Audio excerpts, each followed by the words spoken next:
These manly men that you think are so masculine, they feminize, man. As soon as that woman leaves, they break. Or they worrying about something. If she leaves, she fucking leaves.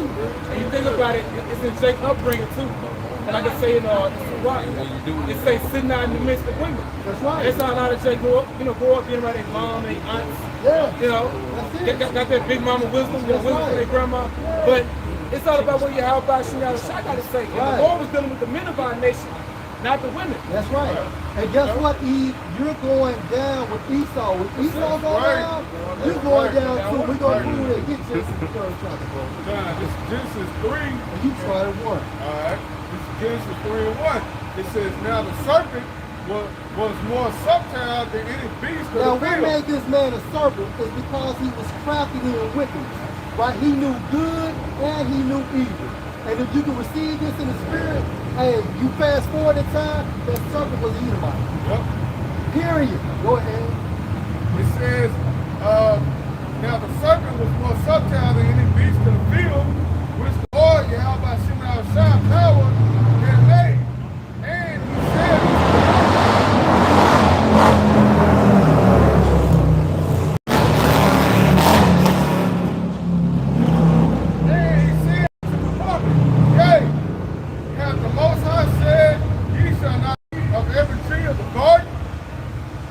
and the woman said to the serpent, meaning what?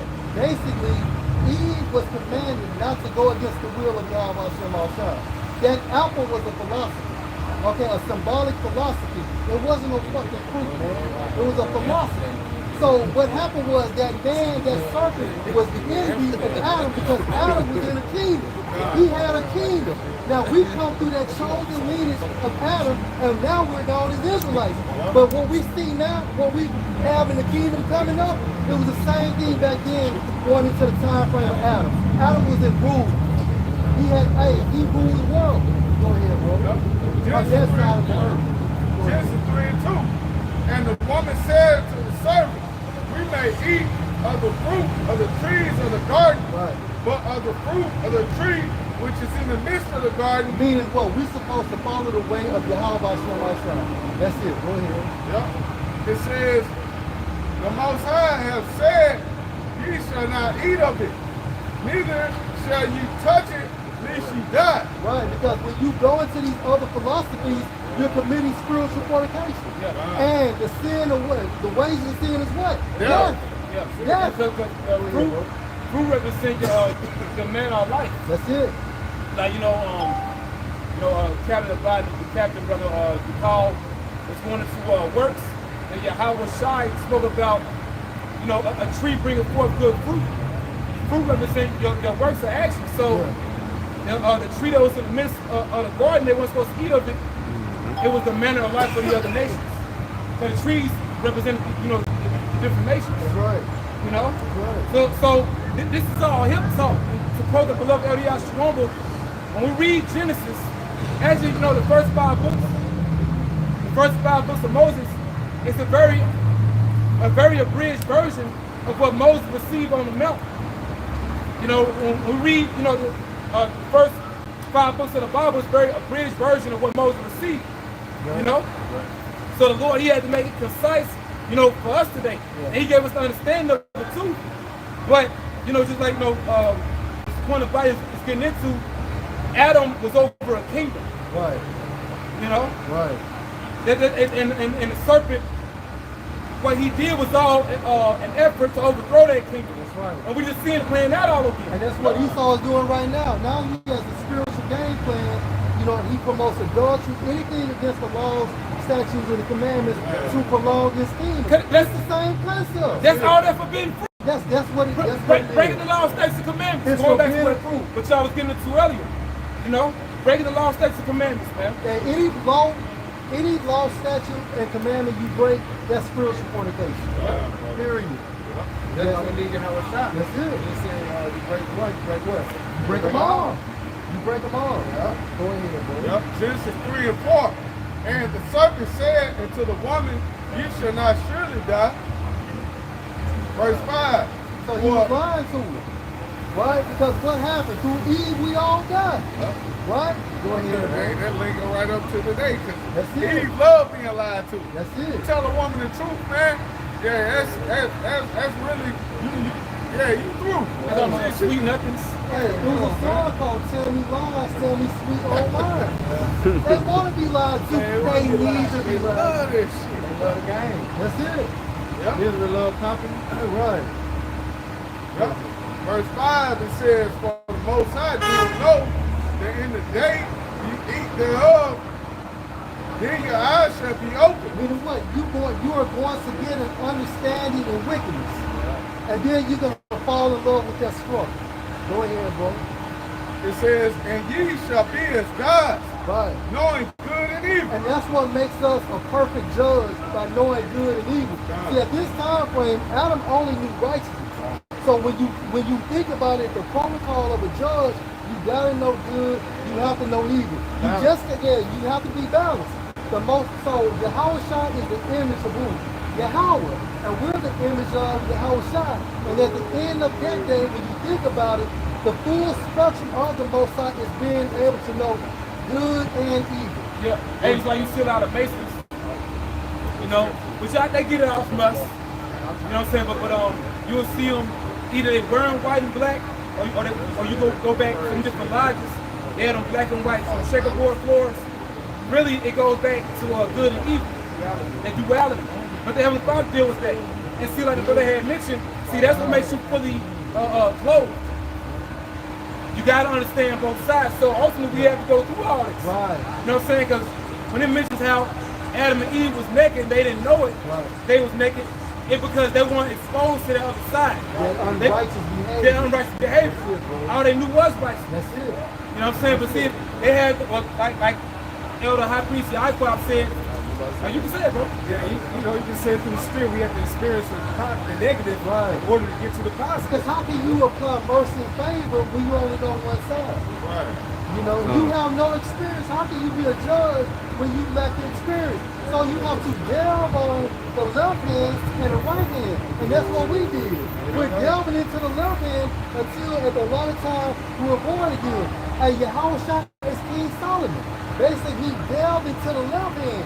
So when he came back as himself, he was that perfect balance. But he had to do what he had to do in order to be that perfect balance, man. So he went off as Adam, Isaac, and ultimately King Solomon. Go ahead, bro. Yep. Back in Genesis 3 and 6, it says, and when the woman saw that the tree was good for food, and that it was pleasant to the eyes. Meaning what? She liked it. She enjoyed it. She got into it. And guess what? She passed the day and she took that same matter of life to her husband Adam. Now this serpent was so crafty that guess what?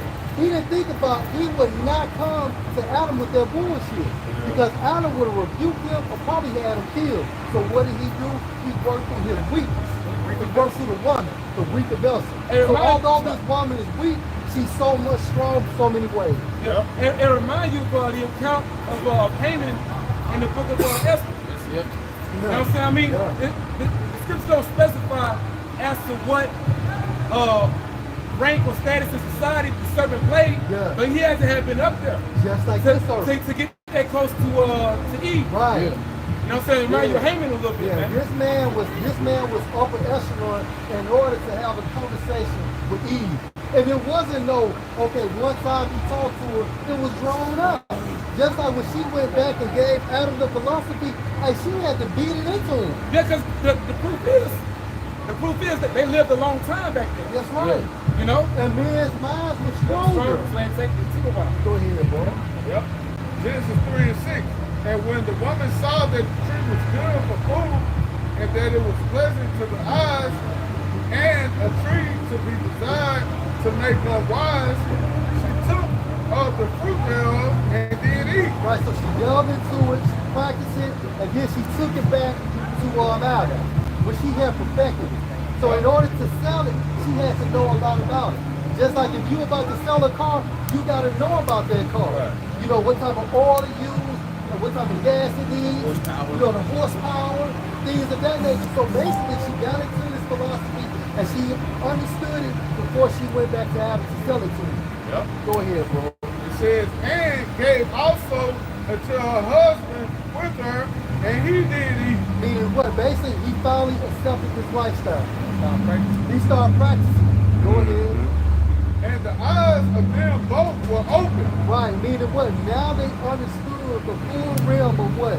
Unrighteous and righteous. And they understood that they went off. Yep. And their conscience started fucking with them, man. Go ahead, bro. It says, and they knew that they were naked. Right, and they knew what? Meaning what they seen. So right now, we're not naked. We are our spiritual garments. Yep. But see, Adam committed spiritual fornication and he lost that righteous garment, man. Go ahead, bro. It says, and they sewed figs, Salaki, and they sewed fig leaves together and made themselves aprons. Meaning what? They started dressing like these other nations. That's what that means. Just like in today's time, you will have an Israelite that believes he's a Muslim.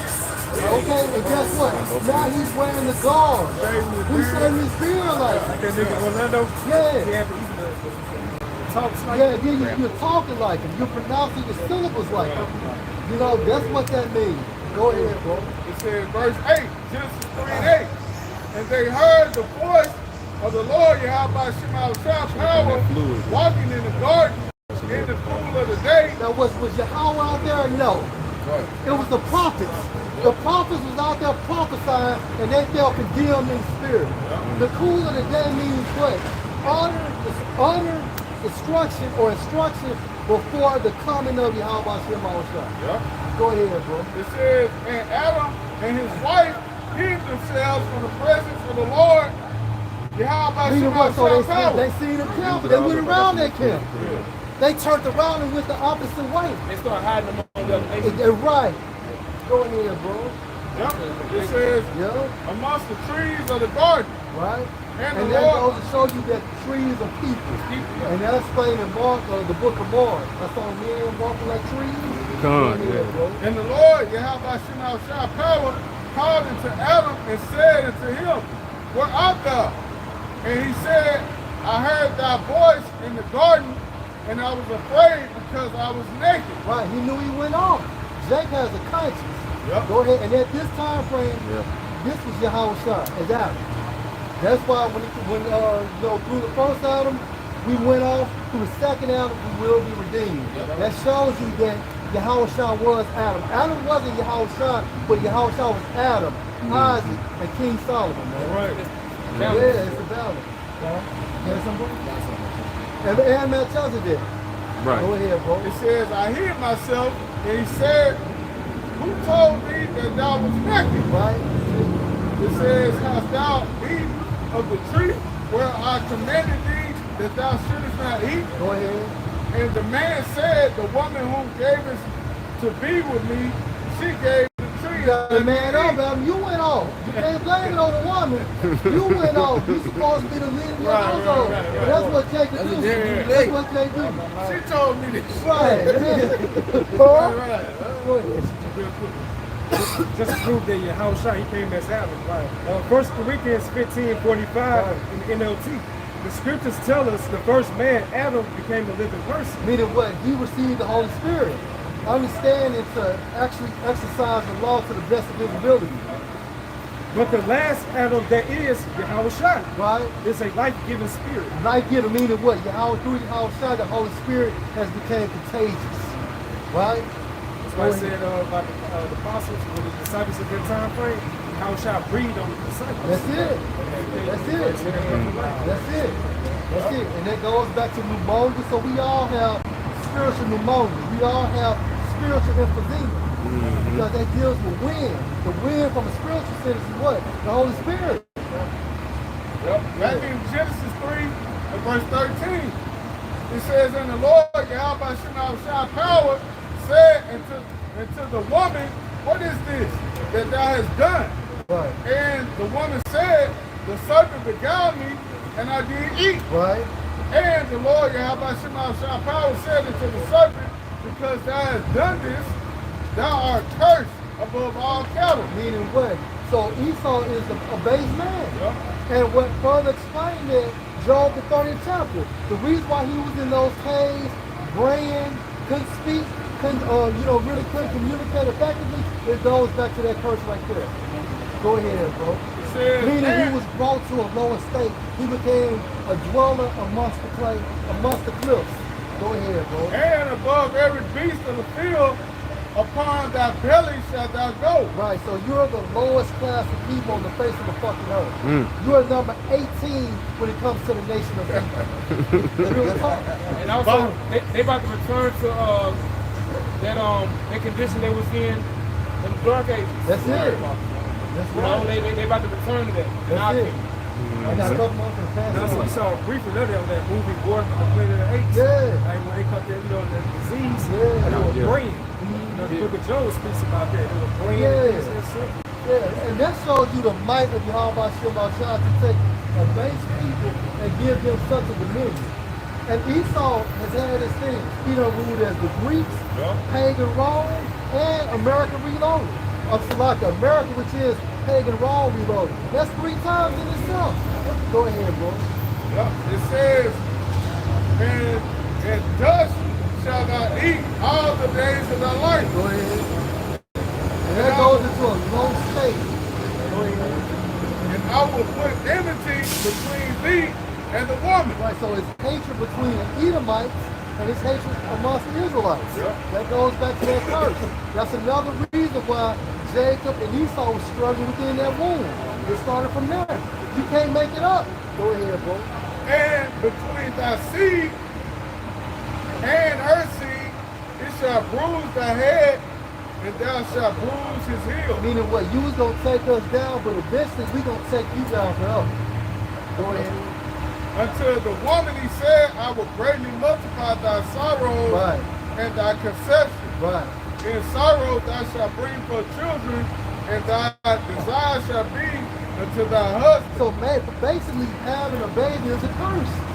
Because it's literally life and death as you're pushing this baby out. Now when you think about it, when it comes to these animals, horses and cows, they don't go through that. But in the kingdom of heaven, you're gonna go back when you're having a baby, there will never be any labor pain. Right? That curse will be removed. That's right. That's right. It says, and thy desire shall be to thy husband, and he shall rule over And thee. that's another thing, the reason why these marriages are out of order, because now the man's desires to the woman.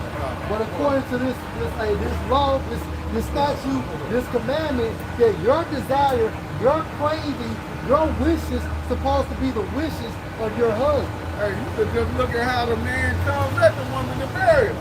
He on bended knee like boys and men. Baby, please. Bro, that fucked me up with that purse. That dude had that purse around his fucking neck and was glad about it. Yeah. But the reason why I brought this account out is because when Adam received this philosophy from Eve, what happened? The Most High brought judgment. So how did he judge them? He judged the serpent first, then he judged Eve, and then he judged Adam. But this go around, the second Adam is not going to be judged because the second Adam is going to be perfect. So in today's time, the serpent, who are now Edomites, he's going down, and guess what? Eve is going down. She's not born again. But the new Adam is going to be saved. And that's what it's all about. Yeah, that's right. That's right. That's why the Lord, the crucifixion is so vicious, because the Lord was still angry from the God. Yeah. And Howard Child never came, he had to clean it up. Howard Child knew that when he was in Rome, they was in captivity, he knew that it was based on his decisions back in the garden. So he was, Y'all hear something? And that's why Yahweh said it pleased him. That's right. Please Yahweh shine. That's it. Because everybody has to make a sacrifice. When you go to Romans 12 and 1 real quick. You have something? I'm looking Oh, let's go, Kabal. This is Isaiah chapter 53, starting at verse 4. Surely he hath borne our griefs and carried our sorrows, yet we did esteem him stricken. Right. That's Yahushua. And how did we do that? Not giving him glory as the heavenly son. This is symbolic talk right there. You know, we looked at him, or they looked at him as an ordinary man, but no, this is the son of the Most High. Go ahead, bro. Smitten of the Most High, Right. and afflicted. Right. And how was it? Leading up to the crucifixion. Ultimately, that goes into the crucifixion. What you say, Now God? they do that now. That's it. That's it. They just say how it's shot to the regular man. That's it. Y'all give it one. That's right. And son of God. That's right. That's right. That's it. But he was wounded for our He transgressions. was wounded for our transgressions. Transgressions ultimately breaks it down into breaking the law, statutes, and the commandments. Go ahead.